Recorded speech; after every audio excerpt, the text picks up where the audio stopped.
Alors je vais vous montrer aujourd'hui comment mettre au repos ces oxalis. Quand il arrive pratiquement l'automne, vous voyez les oxalis commencent à dépérir, vous avez beau les arroser, rien ne repousse, bon quelques fleurs mais bon on va dire que c'est bientôt la fin.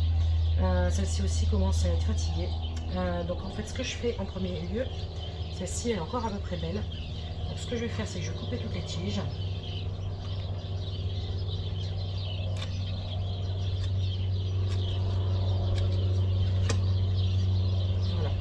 Et je vais les mettre en eau. Alors des fois ça marche, des fois ça marche pas, et des fois on arrive à avoir des petites racines au bout. Désolée pour l'avion qui passe. On arrive à avoir des petites racines au bout. Donc je vais essayer, on verra bien. Qui ne tente rien à rien, voilà. Donc voilà, j'ai mis ça en eau. Donc ce que je vais faire, c'est que je dépote tout simplement.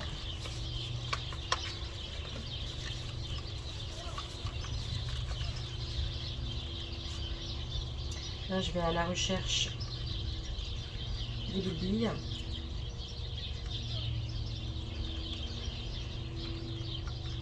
J'attends que ça sèche bien.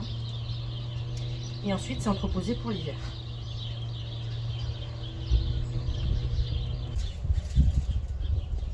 Bon, vous voyez, je vais vous montrer en même temps. Quand vous arrosez bien votre oxalis, des fois, elle vous fait des réserves d'eau. Voilà, c'est ces petites patates blanches, blanches un peu translucides. Donc ça, vous pouvez retrouver aussi sur d'autres plantes, hein, sur les caladium, non pas sur les caladium, les calatéas. Bon, désolé pour le bruit, il y a un match de foot pas trop loin je crois. Donc là c'est bon, les premiers sont mis, donc j'ai laissé une petite feuille pour que je vois, il faudra que je note après. Je vais attaquer les seconds, donc ceux-là c'est les Rainelli, c'est ceux que j'avais commandé à Farmer Gracie. Bon, par contre ceux-là je vais pas récupérer les tiges.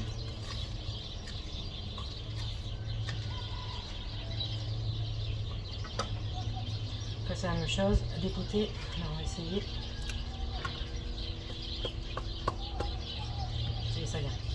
Vous voyez la racine que ça peut avoir, les racines. C'est toutes petites fines racines, mais il y en a pas mal. Donc là j'avais fait l'étiquette, je vais laisser avec. Regardez-moi ça. Donc ça c'est la longueur. Alors franchement je les avais eu, ils faisaient peut-être la moitié.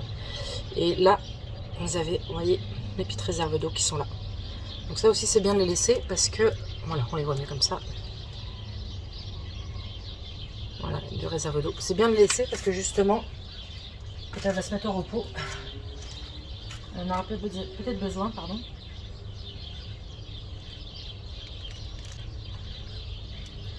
Donc comme ça, sur la chaîne, vous aurez vu plusieurs étapes des oxalis. Je vous remettrai dans le petit liste si vous ne l'avez pas vu.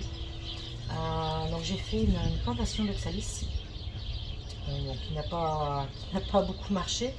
Mais là on va dire que cette année je suis dans les meilleures conditions pour le faire.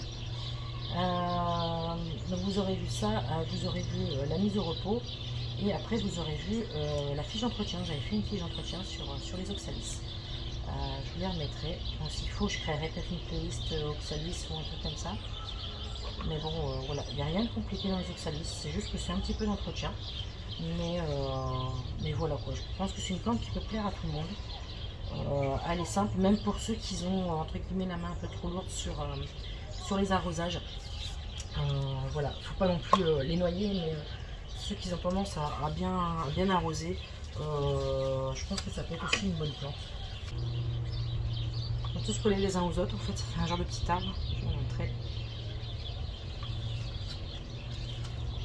Voilà, tous ensemble. Donc, je vais laisser ensemble sécher tranquillement. Donc ensuite, alors ce que je fais, c'est que je vais laisser sécher au moins une bonne semaine, voire deux. Hein. Faut pas hésiter à bien laisser sécher, parce que sinon ça va pourrir pendant l'hiver. Et ensuite, je vais les entreposer, donc moi dans la dépendance, qui est une pièce beaucoup plus fraîche. Je vais les laisser à l'abri de la lumière. Et puis, quand ça sera le moment de les replanter, je les replanterai. Et je pense que je vais garder les mêmes pots. Donc je vais laisser les pots avec. Là aussi c'est vraiment tous ensemble, tous groupir. On verra ce que ça donne quand ça sèche. Et voilà, bon, je pense que j'en ai pas oublié. Donc on récapitule. Quand c'est l'arrivée de l'automne, on met ses oxalis au repos. Il y en a qui laissent ces oxalis vivre naturellement et sans repos, hein, ça chacun fait ce qu'il veut. Moi je l'ai mis au repos, on attend bien que ça sèche pour renettoyer correctement, comme vous pouvez voir là il y a encore plein de terre, pour renettoyer correctement les petites racines. Et puis ensuite on les met à l'abri de la lumière dans une pièce qui n'est pas trop chauffée. L'idéal c'est 10-15 degrés, allez, je vais même dire 10, ça serait quand même mieux. Donc à l'ombre, donc moi ce sera dans l'indépendance. Et puis quand ça sera le printemps qui va revenir, voilà, il faudra les remettre en terre et c'est reparti pour une nouvelle saison. Bon, on se retrouve bientôt dans une prochaine vidéo. J'espère que ça vous a fait plaisir que je vous sorte une petite vidéo le mercredi. Voilà, j'ai un petit peu de temps en ce moment, donc je le mets à profit pour vous sortir d'autres vidéos. Allez, à bientôt. Ciao, ciao.